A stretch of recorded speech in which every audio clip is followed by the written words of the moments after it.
This is the murders of Jill Stachenko, Cynthia Mays, Natasha Montgomery, and Lauren Leslie. On October 26, 2009, in a gravel pit just off the Otway Road near Foothills Boulevard in the town of Prince George, BC, a hiker passing through the area discovered the decomposing body of a woman partially buried in a gravel pit. It wasn't well concealed and almost appeared as if whoever had put her there had originally planned on burying her, but gave up when realizing it was too much work. The woman's remains, based on the level of decomposition, appeared to have been there for about 7 to 10 days. The woman had been the mother of 6 children, 4 boys and 2 girls ranging in ages from 2 to 14, all now left behind. Her name was Jill Stachenko, and she had last been seen by her friend and sometimes customer Jim Giller the weekend before Thanksgiving. That's Canadian Thanksgiving, not American. So around October 9th. Jill was a happy and bubbly soul that had once dreamed of becoming a famous singer. Jim had met Jill when she was working the corner of Queensland and Jupiter. People who knew Jill knew that she had a drug problem which she had tried numerous times to kick and had entered a drug treatment center only days before she disappeared. But relapse was often a problem for her. To make money for her addiction, she often worked with escort agencies or on the streets. Jim had spotted her one night and turned his car around to meet with her. He paid her price and got what he initially wanted, but something about Jill struck a nerve with Jim, and the next time he called her, it was because he wanted to help her clean herself up. Jim had a cabin near a lake about a 40-minute drive outside of the city. So after that, when she needed a break or felt ready to give sobriety a try, she would call Jim and he would let her stay at his place. He had said, quote, she would pass out, she'd be out for 18 to 20 hours. I would go to work and come back and find her head exactly on the same pillow as she had been left there.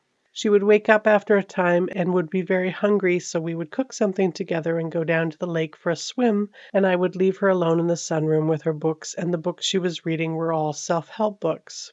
But after 3 or 4 days, she would get the itch, make her way back into Prince George, and get back into the cycle again. Jim helped her sometimes with money, and although he wanted a relationship with her, she had a boyfriend that kept a pretty tight rope on her, Lenny Kenny, who had just gotten out of jail for assaulting her. But she was hoping to mend the relationship. Jim wasn't impressed, but felt she could use a friend. At his last sighting, Jim met up with her at Victoria Towers on 20th Avenue, and she hopped into his SUV and headed to the 7-Eleven on 20th. On the way, he invited her to turkey dinner at his sister's house, but she'd said no. She then hugged Jim, got out of the truck, lit a cigarette, and threw her purse over her shoulder before heading off. Jill was reported missing by a family member on October 22nd, just 4 days before she was discovered. Posters of the pretty blonde were plastered to telephone poles and on the doors of convenience stores in the area. Jill was only 35 years old. About her disappearance and discovery, Constable Gary Goodwin, who recognized Jill from around the area, said, quote, due to her lifestyle, the family and friends decided it was too long for her to be missing. She's a very pretty girl. She wasn't really hard. She was really nice to talk to. I think this is an isolated case because of her high-risk lifestyle. It's very tragic. I don't really know about you, but I take exception to the term isolated incidents when it comes to individuals killed in marginalized or high-risk communities. They may not be killed by the same person, but they are certainly not isolated incidents. The definition of isolated is having minimal contact or little in common with others, single or exceptional, which we all know is not the case with marginalized communities, particularly with individuals in the sex trade. Anyways, it's what they called it, but I don't agree. The autopsy found 2 lacerations caused by a blow that broke the skin on her head, one at her right ear and one to the back of her head that created a fracture to her skull. There were also 2 bruises on her forehead and 3 major contusions to her brain. This all suggested that she was hit with significant force, enough to knock her unconscious if not kill her. Bruises on her forearms suggested she was trying to ward off her attacker. It was also noted that there wasn't much blood found in her body, and that could mean that she bled to death, but animal activity couldn't be ruled out. Bruising and a tear to her anal area were also found, indicating that she had been sexually assaulted and not the result of normal consensual sexual activity. There was also a tampon found in her vagina, as most of us ladies know, you tend to take those out if you're consenting to sex. A tox report showed that she had taken cocaine within a few hours of her death. Other than some animal activity, her body was pretty well preserved. Jim would have likely been a pretty good suspect in Jill's murder, having been the last to have seen her, but spoiler alert, he didn't do it. Almost exactly a year later, on October 8, 2010, two police officers patrolling in Elsie Gun Park, which is a pine-needled cushioned trailway through 3.5 kilometers of forest lining the Fraser River, where hikers and bikers alike are warned not to go off pathways as the bluffs are dangerous and unstable, discovered another body of a woman propped up against a tree with her pants and underwear pulled down to her ankles. She was badly decomposed, and the top part of her body was skeletonized, and her head was no longer attached to the top of her spine. Fingerprints were able to identify her as 35-year-old Cynthia Mays, who had been reported missing by her sister Judy. Cynthia had last been seen on September 10th after visiting a friend's apartment. Cynthia and her siblings, including her sister Judy, were originally from Blueberry River First Nation in Peace County in northern BC. She had been brought up in poverty and lived in and out of foster care for most of her life. Being the youngest of her siblings, they nicknamed her Cinderella. As a result of her biological mom's alcoholism, she suffered from the effects of fetal alcohol syndrome. As a young teen, Cynthia was offered drugs while babysitting for a cousin, and the fetal alcohol syndrome made her predisposed to addiction. She later moved to Edmonton with a boyfriend who liked to beat her up, and she became pregnant. But she had recently moved to Fort St. John alone to get help for her addiction and prepare for motherhood. She did attend treatment in Vancouver and in Prince George, but unfortunately her baby was taken from her and put into foster care. Her sister said that, quote, that last day she was seen, she was faxing in all her paperwork to start the process of getting this child back into her care. Cynthia's autopsy found that her cheekbones and lower jaw were fractured, as were both sides of her skull. There was a large hole in her right shoulder blade from a penetrating wound like a knife, and a smaller knife wound in one of her vertebrae. Her right collarbone was also broken. Injuries consistent with someone stomping her. It was also discovered that her voice box had been pierced with a knife or some kind of sharp-edged instrument. Her cause of death was a combination of blunt force trauma and penetrating wounds. Toxicology showed that she had used cocaine as well as marijuana and an antidepressant before her death, but the drugs had not contributed to her death. Similar to Jill, she also had defensive wounds on her forearms, but again classified as an isolated incident, despite sex workers, according to a study conducted in San Francisco that reported that 82% had been physically assaulted, 83% had been threatened with a weapon, and 68% had been raped while working. So I disagree with that verbiage. A little over a month later, on the evening of Saturday, November 27th, 2010, around 9:45, a rookie RCMP constable named Aaron Keller spotted a GMC Sierra truck speeding out from an abandoned logging road and onto Highway 27 near Vanderhoof. Besides the speeding, Aaron's spidey senses went up that something was a bit off about that.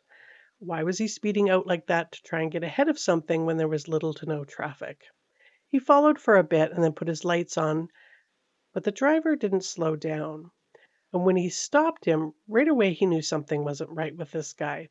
It's November, almost December, in Prince George, and this guy is wearing black and white plaid shorts with a Carhartt sweater and black and gray Vans. An odd choice of dress for any day, but particularly at this time of night and year. It didn't help him look less suspicious that his shorts had what looked to Aaron like blood splattered on them and smears of it on his left cheek and thighs. There was also a large pool of blood that he could see on the driver's side floor mat. Keller ordered him out of the car and called another constable, Kanwalprit Sadhu, to come as backup. Something was funky with this guy. Keller also noticed an open beer can, and when patting him down, discovered a hunting knife in his pocket, which also looked a wee bit bloody. By this time, a second constable had arrived, and the man said that his name was Cody Legebokoff, and he was 20 years old. While he was being patted down and his license plate ran, Sadhu gave the vehicle a more thorough search, finding a bloody pipe wrench and a child's backpack on the front passenger seat. At least they thought it was a child's. It was one of those stuffy-like ones shaped like a monkey. unless, of course, the strapping 6'2", 220-pound man liked fluffy pink backpacks. But they kind of initially ignored the backpack and suspected that he was a poacher and illegally hunting in the area. A run of his ID in the system didn't come back with any concerning criminal background or warrants, so they called a conservation officer to come and join them to check the situation out, and Cameron Hill arrived around 11 p.m. By this point, Cody wasn't under arrest, but he was read his rights. Cody told Cameron that him and his friend Thomas had been out deer hunting and saw a deer along the side of the road. So Thomas got out and shot it. Now, it's illegal to hunt from a vehicle and within a certain distance of a roadway, so he was admitting to a crime. The deer had been hit and was lugged into the back of the truck, and they drove to the logging road to dump it. But two questions. Why wouldn't you keep the deer if you were out hunting? Isn't that the point of deer hunting? It's not like sport fishing. And two, where was this Thomas character? He didn't really have an answer for that and just kind of shrugged. He also couldn't say why, if they didn't want the deer after killing it, why they didn't just leave it where it was, like why lug it and dump it. Okay, they asked, so who hit the deer with the pipe wrench? It was obviously used to hit something that bled. Oh, you see, they took turns. Why? He said, because I'm a redneck and that's what we do for fun. Really? Whacking a deer over the head is fun? And all rednecks do this? I don't think so. Cameron didn't buy it either, so he tells him, look, you are under arrest for illegal poaching and we need to track down your friend and we need to recover the deer carcass. And hey, when we run the blood on your wrench and face, it's going to be deer blood, right? Oh, of course, says Cody. While all this discussion was going on, Aaron and Canwell Pritt gave the truck a good search, and in addition to the bloody deer clubbing instruments and the fluffy backpack, found a hospital card, one of those little blue cards that you used to get, at least here in Alberta, if you were admitted to the hospital for any reason. It has your healthcare number on it and your name, and a black and white Vans checkered wallet, both showing the name of someone named Lauren Leslie. Less ominous, but still noteworthy, was a Brillo pad, 2 crack pipes, and a cell phone that probably didn't belong to Cody since he was patted down and a cell phone was already retrieved from his pocket. So Cody was packed into Sidhu's police cruiser, and Cameron, who, being a conservation officer, had some tracking skills. He headed down the logging road to search for the dead deer, and this was just after midnight at this time. He found the tracks from Cody's truck and some footprints in the snow, so he hopped out of his vehicle and followed the tracks, expecting to come up on a dead deer with its head battered in. Instead, he came across the horror of a young girl laying splayed in the snow, partially concealed in some brush off of the gravel pit. The body was face down under an evergreen tree, and there were drag marks showing she had been pulled there in an attempt to keep someone from finding it. Like Cynthia, her pants and underwear had been rolled down to her ankles. Fresh blood was seeping into the snow from her head, which was, to the only way I can really describe it, completely smashed to a pulp. She also had 2 gaping stab wounds to the neck. She was far beyond any help, and Cameron radioed back to Sidhu and Aaron. When the radio called in from a somewhat panicked Cameron, Sidhu turned to Cody in the back of his cruiser and told him his charge had just been upgraded to murder, to which Cody responded rather indignantly, I did not murder anyone. When do I get to call my dad? Because I didn't do this. I seen it, yes, but I want to leave. I don't know why I'm fucking here. And then he asked for a cigarette from his truck. Sidhu said, so do you want to call a lawyer or not? And Cody said, I want to talk to my dad because I did not do this. To drive down the road and find this, it's fucked up. Cody then looked at Aaron, who was hovering by Sidhu's vehicle. I didn't kill the girl. And Aaron, losing his cool a little bit, said, who the fuck did? Cody then changed his initial story and said that he had come across the dead girl's body, obviously after she had committed suicide. Seriously? Suicide? Her head was smashed to bits. I don't think even the most distraught person does that to themselves. The body of the young woman wasn't a woman at all, but later identified as 15-year-old Lauren Leslie. Lauren was born January 5, 1995, to her mom Donna Marie and dad Doug. She had 2 brothers, Ricky and Robert, and a sister named Megan. She was a popular student with many friends despite a disability that had left her legally blind. She preferred to spend her time making friends online, never really feeling secure around others in person. But there had really been no reason for her insecurity as she was a pretty girl, but teenagers, they never see their own beauty. Her family lived next to Highway 16, otherwise known as the Highway of Tears. According to one report, a trace of the hospital card came up that she had recently ran away from the hospital where she had been for mental health concerns, and a missing persons report had been made in Saskatchewan. But that doesn't really explain why she was in Prince George because other reporting says that she was living with her dad in Prince George and attending school there. So I'm going to go with that because some stuff that comes after that lines up more with that explanation. Whether a missing persons report was put on Lauren is not really known because she was found and killed within a very short time span. An autopsy of Lauren's remains was done in Kamloops. The autopsy revealed that there was a line of trauma across the right side of her face, which was surmised to be from something like a belt, like being whipped in the face at least 4 times. She also had numerous skull fractures, which required notable, bordering on tremendous force. A metal ring on her hand had been compressed on both sides, breaking the finger. There were some healed over scratch marks on her wrist. None of them, even when fresh, would have been life threatening. There were no indications that Lauren had ever attempted to commit suicide. So let's see what this Cody guy's malfunction is. Cody Allen Legebokoff was born on January 21, 1990, into what has been described as a loving family in Fort St. James. Most of his family members are not named in any of the news or court documents for obvious reasons, but his grandfather, Roy Goodwin, talked to Mike Hager of the Vancouver Sun and said of Cody, he had a good upbringing. Everything was perfect. I hunted with him, I fished with him, we did everything, and he was a perfectly normal child. He was no different than you or I when we were younger. The Cody that I know, that I took hunting and fishing, wouldn't do any of that. Everybody liked him. There wasn't a person that had a bad thing to say about him. Nobody. Roy says he last saw Cody at Thanksgiving, again, that's Canadian Thanksgiving, dinner with the family. He drove up from Prince George, had dinner, and went back. He had a girlfriend with him. He introduced her to me, and I talked to her, and that was it. Just your regular old baby-faced country boy. He was a popular student at Fort St. James High School, played hockey and skied and snowboarded. He had recently gotten his mechanic's apprenticeship and was working at the local Ford dealership and dating a young lady that he had met at work. At the time of his arrest, he was taking some classes at the College of New Caledonia to try and become a teacher. In August 2009, he had moved to Prince George and gotten an apartment with some friends that he knew from Fort St. James. He was taken to the RCMP headquarters to be questioned, and his story changed again. Now he says that he did know Lauren, that he had met on an online social media platform called Nexopia and had been chatting and agreed to meet up that night. His explanation for her death is rather appalling.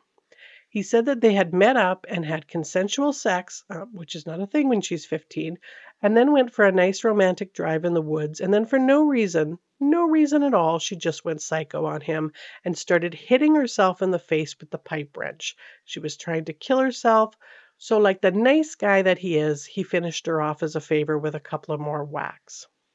So while Cody is giving his ridiculous story about what a good humanitarian he is, police go and talk to his roommates. His roommates, well, they described him a little bit differently than Grandpa did. Cody had gotten the help of his female friends from back home in Fort St. James, Sadie Burgard, Jasmine Lukanuk, and Jana Liedl, to load up his truck, and they all moved into a rented house back in August of 2009 in the 1400 block of Laird Drive. Cody took the basement suite. The three young women all described their place as a bit of a party house. And yes, sometimes they had parties where there was booze and weed, but nothing too crazy. But one time, Jana had walked into the downstairs bathroom thinking it was unoccupied and found Cody snorting cocaine while seated on the closed toilet. She told the other roommates, and they tried to do like a mini intervention, but he wasn't really interested in the just say no speech. After that, he became a lot more secretive, and some kind of shady characters were around a lot more after that, according to Jasmine. They were not the people that I would hang out with. He often brought girls home overnight whom he had met on Nexopia, which garnered him some teasing, a bit of a man whore, and one with what they considered low standards.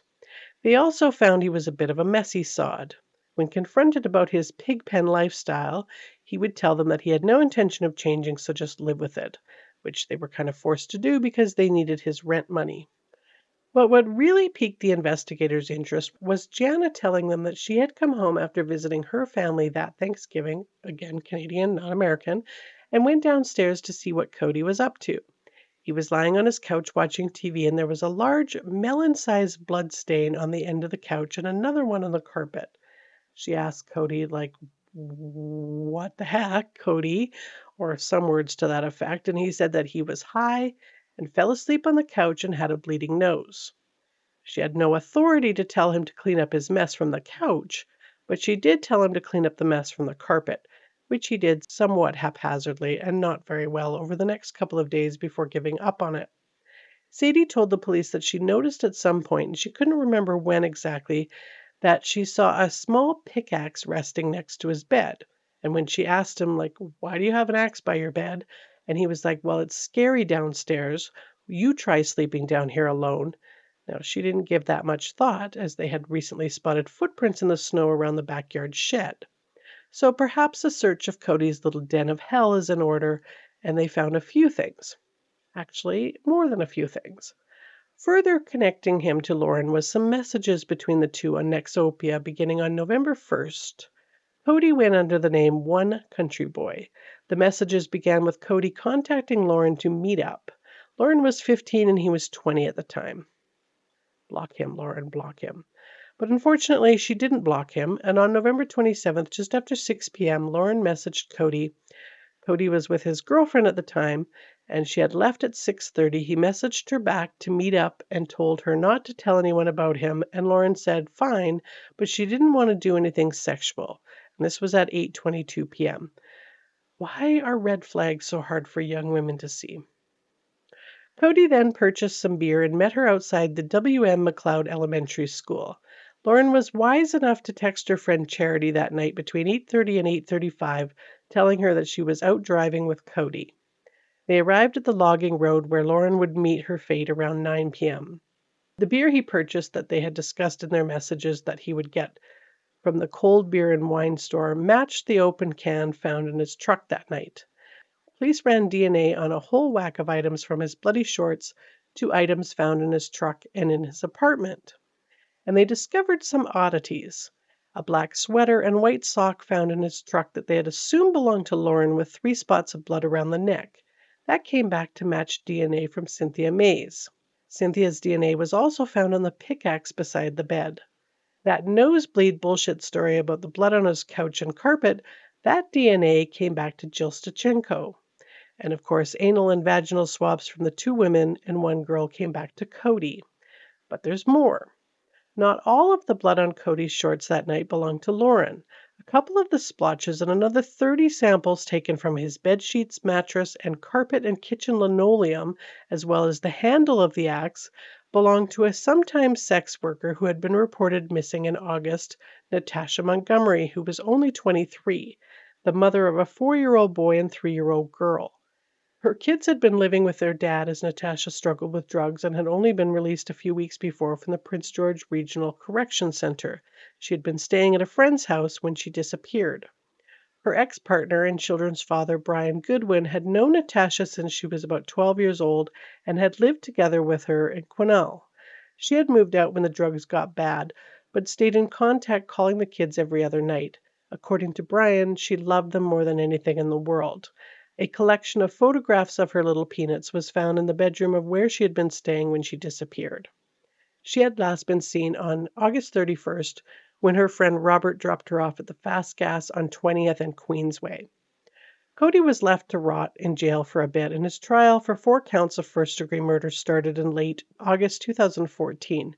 And like many an arrogant and evil serial killer before him, he took the stand in his own defense. When it came to Lauren's murder, he stuck to the story that after they had consensual sex, which, again, isn't a thing, seeing he's 20 and she's 15, she got out of the truck and ran to the front of his truck and started smashing herself in the head with a hammer. And although he did initially hit her to put her out of her misery, he also might have hit her once or twice, maybe in anger. In one point during his cross-examination, he had these chilling words to say. "You told Constable Keller at first that you were out grouse hunting. Recall that?" Yeah, the stories about me hunting and those were complete bullshit. The only reason I said that was to try to, get out of the situation as any way I could. And it was the first thing that popped into my mind. Not to mention the fact that I got pulled over by a cop and I had the items in the vehicle. I had drug paraphernalia, I had open alcohol. So I wasn't really ready to tell them what had just transpired. As for the murders of Jill, Natasha, and Cynthia, he said that he was there, but he didn't kill them. You see, each of them owed a drug debt, and these dealers that he knew, which he would only name as X, Y, and Z, they killed them. And he was just there as a witness and to clean up the mess and dispose of the bodies. But he wasn't going to give up any actual names because, he didn't want to be known as a rat in prison. Any sex that was had was, of course, consensual. On September 10th, a jury of his peers, although I can't say I like that term when it comes to this nut butter, found him guilty on all 4 counts. The court heard a total of 13 victim impact statements, negating the perception that marginalized people and sex workers are throwaway people. Natasha's mom, Luann, who has never been able to recover her daughter's remains, said that she just can't let things go and just sits on Google Earth trying to find Natasha. It just consumes me.